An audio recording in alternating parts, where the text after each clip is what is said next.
And today we're gonna take a basic store-bought zombie animatronic and turn it into an epic mummy.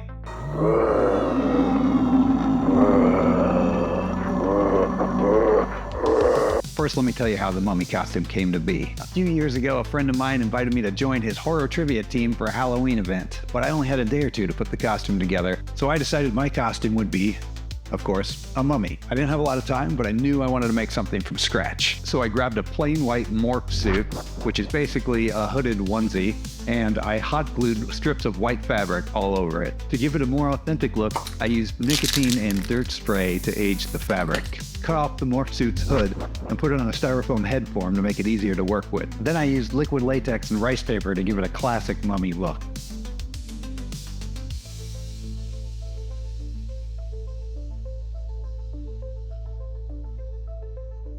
It was basic, but it worked, and the proof is that my team won the Halloween costume contest. But I wasn't done with the mummy. With Halloween only weeks away, I wanted to up the ante. So I decided to mold some teeth from a real human skull and cast them in plastic. Adding those teeth to the mask just took it to a new level. The mummy was a hit that year for Halloween, and the costume ended up getting loaned out to friends over the years. It even made an appearance in one of director Kelton Jones' short films.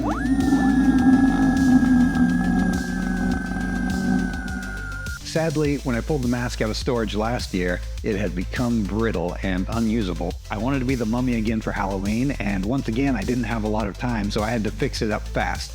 So I ordered this cheap mask from Amazon to use as the base. When it arrived, it was not exactly like the listing. Classic knockoff move. But I was going to customize it anyway. I took pieces from my original mask and pieces from this new one and mashed them together to create a fresh new look. So the way that my house is set up is that my front door here, which is where the trick-or-treaters will come, is right opposite to my garage door.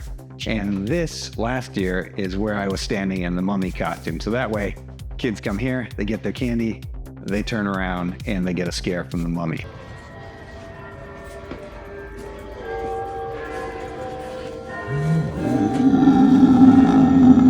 But this year, I want to take it even further and make the mummy an animatronic. I was looking at a bunch of different animatronics online, and I came across this really interesting one from Big Lots. The look was decent, but it was the movement that sold me. That was perfect for my mummy. So armed with my trusty mummy costume and zombie animatronic, I got to work. The animatronic was a bit bigger than me, so I had to cut off parts from both the animatronic and the costume to get everything to fit. I filled in the gaps with extra fabric, and soon my mummy was reborn as a moving, life-size scare machine.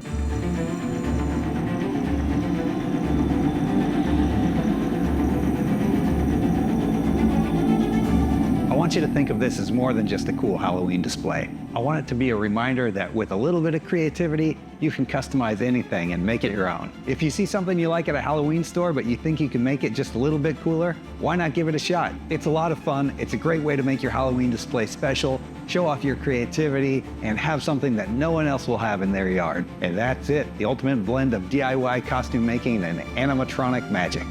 Thank you for joining me on this mummy transformation journey. If you enjoyed it, don't forget to like, share, subscribe, and hit that notification bell for more creative content.